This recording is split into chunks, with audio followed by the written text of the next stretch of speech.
Students, आज है class 9th का चैप्टर नंबर 1। इसकी पहली समरी जो है हमने प्रीवियस क्लास में देख ली थी और आज हम चैप्टर स्टार्ट करने जा रहे हैं। The chapter name is orienting yourself, the use of coordinate. तो कोऑर्डिनेट्स के बारे में हमने पहले ही पढ़ लिया था, तो इसलिए मैं आपको सीधे ग्राफ से ही इसका बेसिक जो है समझा दे रही हूँ, जो हमने प्रीवियस क्लास में पढ़ लिया था वैसे तो यहाँ पे आपको एक ग्राफ देखने को मिल रहा है जिसमें एक्स एक्सिस है एंड एक्स डैश एक्सिस है, वाई एक्सिस है एंड वाई डैश एक्सिस है। अब प्रीवियस क्लासेस में आपने सिर्फ एक्स एंड वाई एक्सिस के साथ ही ग्राफ को ड्रॉ करना सीखा। X and X dash, Y and Y dash जो एक्सिस है उनके साथ 2D स्पेस में हम ग्राफ या ग्रिड मेथड में किस तरीके से कोऑर्डिनेट या किसी पॉइंट के कोऑर्डिनेट निकालेंगे वो सीखेंगे। तो जैसा कि मैंने प्रीवियस क्लास में बताया था समरी में, ये होता है फर्स्ट क्वाड्रेंट, ये होता है सेकंड क्वाड्रेंट, ये होता है थर्ड क्वाड्रेंट और ये होता है फोर्थ क्वाड्रेंट। जैसा कि आप देख रहे हैं कि एक्स एक्सिस पे जो भी नंबर्स दिए हुए हैं उनके बीच में डिफरेंस इक्वल है एंड जो बॉक्सेस दिए हुए हैं ग्राफ के, ये जो बॉक्सेस हैं उन पे जो नंबरिंग दी हुई है वो है पॉजिटिव नंबरिंग। उसी तरीके से वाई एक्सिस पे भी जो नंबरिंग दी हुई है वो पॉजिटिव है, बट एक्स डैश पे नेगेटिव है एंड वाई डैश पे भी नेगेटिव है। तो बेसिकली ये हमेशा दिमाग में रखना कि एक्स एंड वाई पे जो भी पॉइंट्स हम डिनोट करेंगे वो हमेशा पॉजिटिव नंबर में होंगे and X dash and Y dash पे हम जो भी डिनोट करेंगे वो हमेशा नेगेटिव में होंगे। तो इस तरीके से ये जो पॉइंट होगा जहाँ पे X axis and Y axis जो है इंटरसेक्ट करते हैं उसे ओरिजिन कहते हैं। इन ओरिजिन के जो कोऑर्डिनेट होते हैं वो होते हैं 0 0। अब किसी भी एक्स एक्सिस पे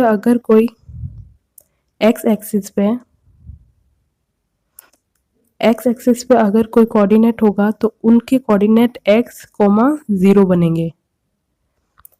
जैसे यहाँ पे पॉइंट B के कोऑर्डिनेट दे रखे हैं जो है एक्स एक्सिस पे इसका मोमेंट है 4.5 एंड वाई से इसका डिस्टेंस या मोमेंट कुछ भी नहीं है तो इसको हम 0 लिखेंगे। तो एक्स एक्सिस पे जो भी कोऑर्डिनेट आते हैं उनके जो कोऑर्डिनेट हम लिखते हैं वो इस फॉर्म में लिखते हैं एंड जो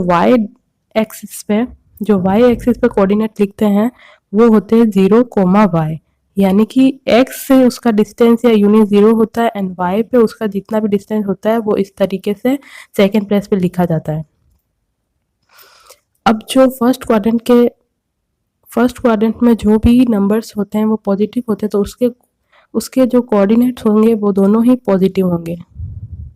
सेकेंड क्वाड्रेंट में जैसा कि आप देख रहे हैं एक्स एक्सिस नेगेटिव है तो उसमें एक्स नेगेटिव एंड वाई क्योंकि पॉजिटिव है तो वाई पॉजिटिव लिया जाएगा, यानी कि इसके जो कोऑर्डिनेट बनेंगे वो नेगेटिव और पॉजिटिव इस तरीके से लिखे जाएंगे। एंड यहाँ पे आप देख रहे हैं कि एक्स एक्सिस नेगेटिव है तो नेगेटिव नंबर आएगा एक्स का एंड वाई नेगेटिव है तो दोनों ही नेगेटिव आएंगे। फर्स्ट क्वाड्रेंट में पॉजिटिव, सेकेंड क्वाड्रेंट में X negative and Y positive and third quadrant में दोनों ही नेगेटिव और फोर्थ क्वाड्रेंट में एक्स क्योंकि पॉजिटिव है तो positive and Y negative numbers है तो नेगेटिव। इस चैप्टर फर्स्ट की पूरी समरी का प्रीवियस वीडियो मैंने आपको बना के दिया है एंड अब जब हम ये चैप्टर स्टार्ट करने जा रहे हैं तो इस चैप्टर का भी मैंने एक ओवरव्यू आपको दे दिया है। हम ज़्यादा टाइम वेस्ट नहीं करते क्योंकि समरी और इम्पोर्टेंट पॉइंट्स हमने पहले ही देख लिए, तो स्टार्ट करते हैं। Exercise set 1.1। तो यहाँ पे figure 1.3 shows Riyan's room with point OABC marking its corner, यानी कि रियान के रूम के जो कॉर्नर है उनको OABC की मार्किंग दी गई है। The X and Y axes are marked in the figure. X और वाई एक्सेस को मार्क किया गया है फिगर में। Point O is the origin, जो पॉइंट O है वो ओरिजिन है। तो हम देख लेते हैं कि क्या इस तरीके का फिगर 1.3 में हमें दिया गया है। तो इस फिगर में आप जैसे कि देख पा रहे हैं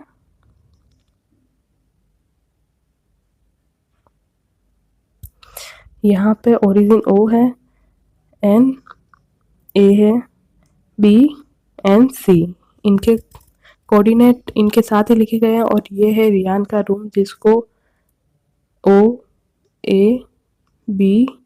एंड C में C की पॉइंटिंग दी गई है।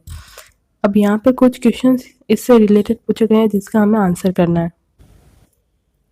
जैसे फर्स्ट क्वेश्चन है, Referring to figure 1.3, answer to following questions. First question is, if D1 R1 represent the door to Riyan's room, अगर D1 R1 represent कर रहे हैं रियान के डोर को, how far is the room from the left wall y axis, यानी कि रियान के room का जो डोर है D1 R1 वो y एक्सिस या लेफ्ट वॉल से कितने डिस्टेंस पे है। एंड नेक्स्ट क्वेश्चन है, how far is the door from x axis, और वो एक्स एक्सिस से कितने दूरी पे है। तो लेट्स सी। तो जैसा कि फर्स्ट क्वेश्चन हमें क्या दिया गया है कि D1 एंड R1, तो D1 की जो है D1 R1 की जो D1 और R1 है वो रिप्रेजेंट कर रहे हैं डोर, रियान के रूम के डोर को रिप्रेजेंट कर रहे हैं।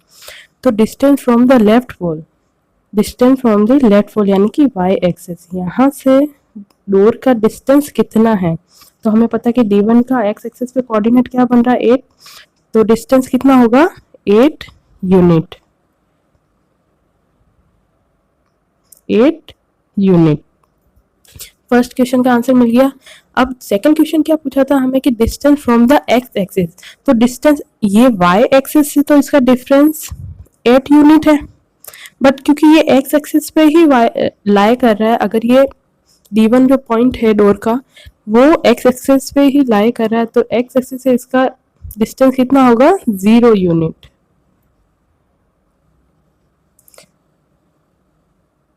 And the next question is, what are the coordinate of D1, तो D1 के कोऑर्डिनेट हमें देखना है, तो हम चलते हैं फिर से ग्राफ में।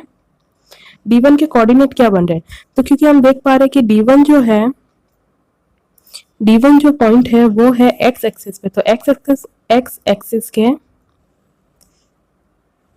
जो पॉइंट है वो हमेशा x, 0 में लिखे जाता है, तो एक्स एक्सिस पे इसका कितना यूनिट है 8, एंड y पे तो कुछ भी डिस्टेंस इसका नहीं है यानी कि 0। D1 के कोऑर्डिनेट पॉइंट्स। सेकंड क्वेश्चन आपको समझ में आ गया होगा, तो अब बढ़ते हैं थर्ड क्वेश्चन की ओर। If R1 is the point 11.50, how wide is the door?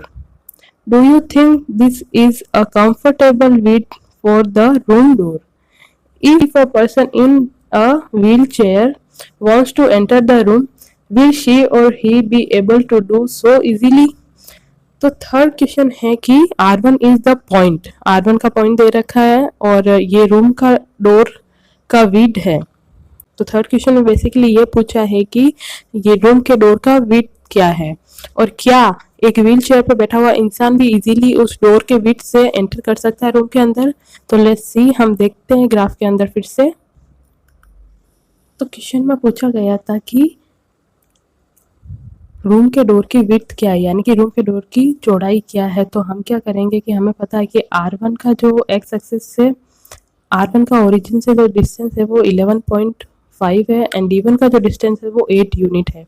तो अगर ओरिजिन से R1 का डिस्टेंस माइनस ओरिजिन से D1 का डिस्टेंस को माइनस करेंगे तो हमें डोर का डिस्टेंस मिल जाएगा, मतलब कि 11.5 में से माइनस करेंगे 8 को तो आएगा 3.5 यूनिट, यानी कि डोर का जो डिस्टेंस है वो है 3.5 यूनिट। अब आंसर ये है। अब दूसरा क्वेश्चन ये पूछा था कि क्या व्हील चेयर पर बैठा हुआ इंसान भी इजीली इस डोर के चौड़ाई में इस डोर के विड्थ यानी 3.5 यूनिट जो डोर की विड्थ निकली है उसमें से एंटर कर सकता है कि नहीं। तो yes, this is a comfortable width for a room door, a person in a wheel chair can enter easily. तो 3.5 यूनिट की जो विड्थ होती है वो बहुत ही कंफर्टेबल रहती है, जिसमें से एक व्हील चेयर पर बैठा हुआ इंसान भी इजीली रूम में एंटर कर सकता है। तो let's move on the next question. Question 4 is, if B1 0 1.5 and B2 is 0 and 4 represent the end of the bedroom door, is the bathroom door narrow or wider than the room door? यानी यहाँ पे B1 and B2 के जो coordinate दे रखे हैं जो कि bathroom door के जो एंड है उनको रिप्रेजेंट कर रहे हैं।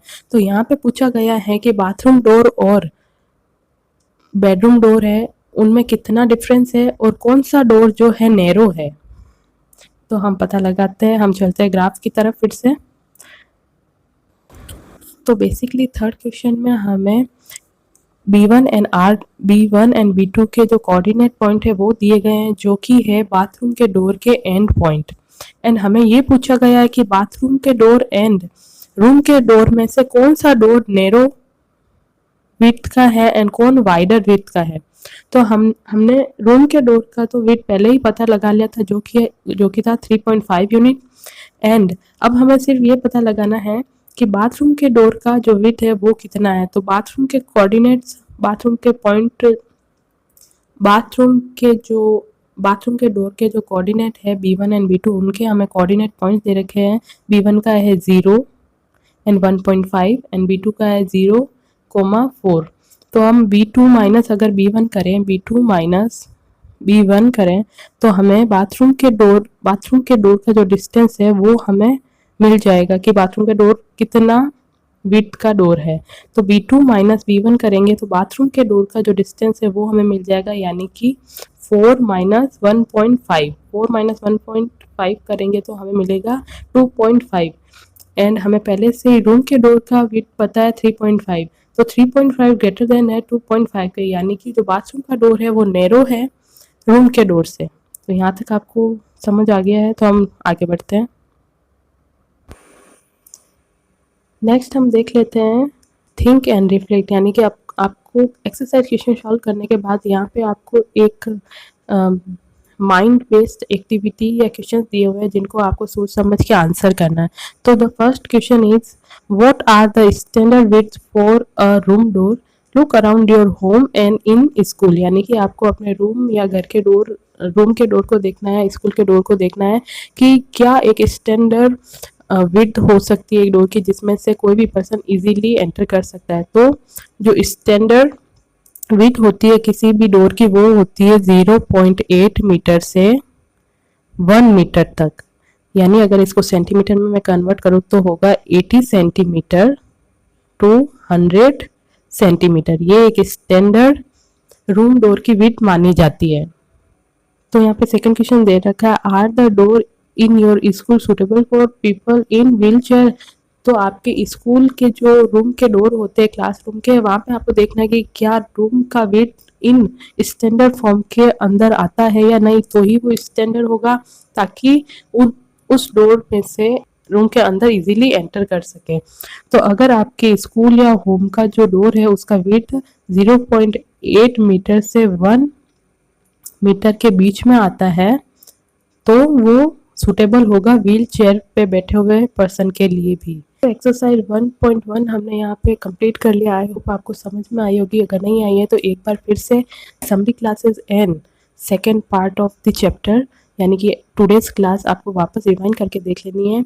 एंड अगर आपको इसी तरीके के वीडियो और चाहिए तो बने रहिएगा, क्योंकि NCERT क्लास 10th चैप्टर के जो वीडियो प्लेलिस्ट है वो मैं इस चैनल पे अपलोड करने वाली हूँ। Thank you so much.